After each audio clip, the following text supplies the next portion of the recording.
just finished doing some journaling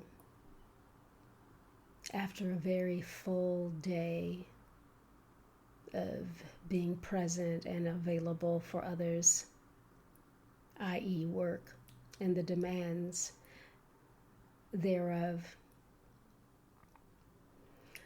I took a moment to just to be with the fullness of the day, not just work, but also a layered and tough and meaningful and rich and hard layered conversation with my partner this morning, just sitting with all of it. I decided to journal. It's such a beautiful practice for me. I know we're all different. Journaling is such a beautiful practice for me because I get to listen and hear. I get to openly express and see the reality of the words and the truth of the experience on the paper. I get the thoughts that reside within, without. I get the in on the outside. I get to take them from one place and place them otherwhere and see them clearly and enter into the words that I see and become curious. And I needed that today, this evening, particularly in holding the fullness of my conversation with my partner today, holding it and listening, taking an opportunity and a moment to reflect and go within and see more clearly.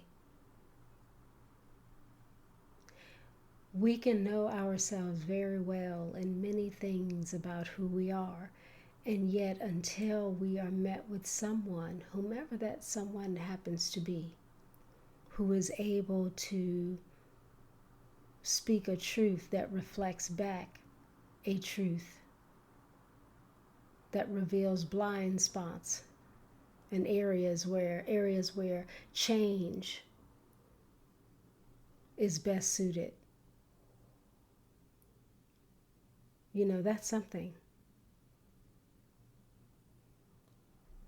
And not everyone is capable or willing.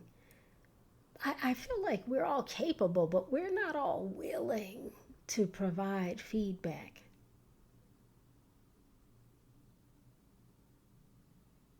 And then for me to hear something and hold it like, there's truth there. Now, I may not be a fan of the words chosen, especially with the language barrier and the cultural differences. I might have opted for some different words in the same way that she would opt for different words when I do the same. Be that as it may, I still want to know. And I want to investigate that and see it clearly and look at my blind spots and be accountable. Because I want to be great. Like, don't y'all want to be great? Because some people don't want us to be great. I want to be great. I want her to be great. And so before I got to the greatness that I am and want to be and am becoming, it's sitting with, what's behind this thing that you're now aware of? Because it obviously has nothing to do with her. What's behind it? Trace it. What does it remind you of? Oh, I remember how my mother would.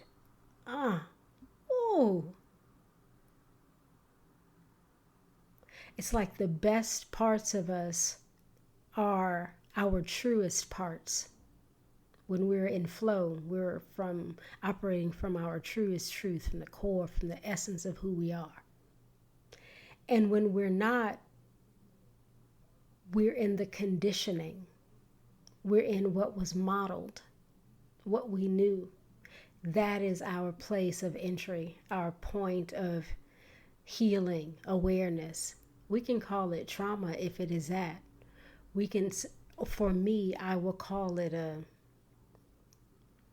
that's really as good as my mother had it.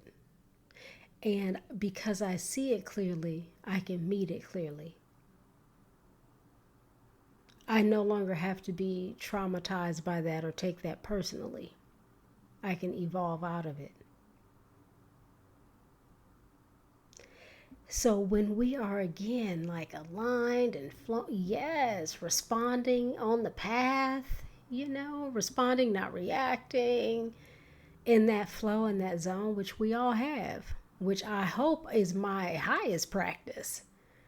That's when we are aligned with our truest truth. And when we're not there, we are at a place that needs to be reconciled, resolved, healed through. And so feedback is essential. How can we grow if we're not talking about these things? And it's not just maybe the behavior, but the effect. Well, cause and effect are one.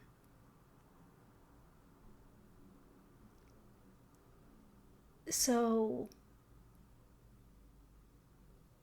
in some instances, this has me think about apology. Like, oh, now I'm aware, I'm so sorry. Or I didn't mean to hurt you, or that wasn't my intention. Please try not to defend, right? It's not that. It's, yes, I'm sorry, but it's beyond that. It's not so much that I'm sorry.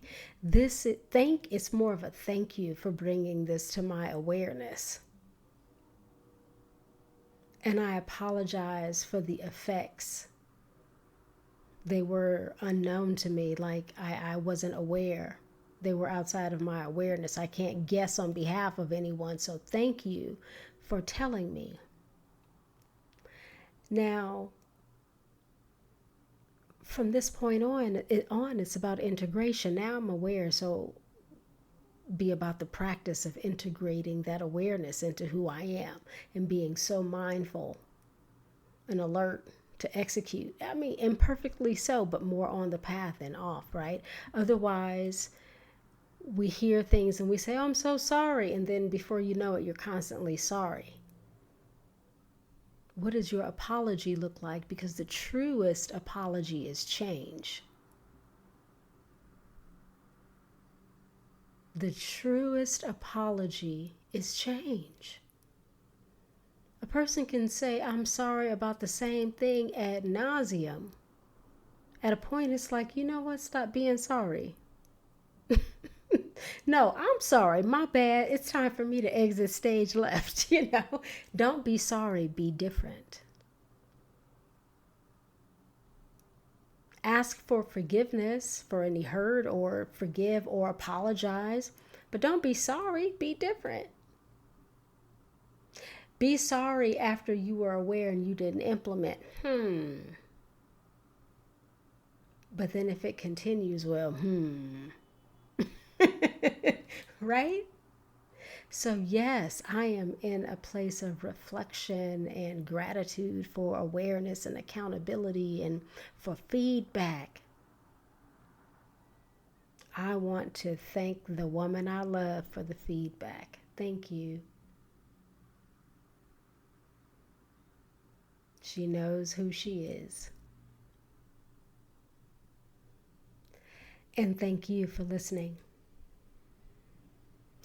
May we practice some things. May we practice truth-telling and feedback.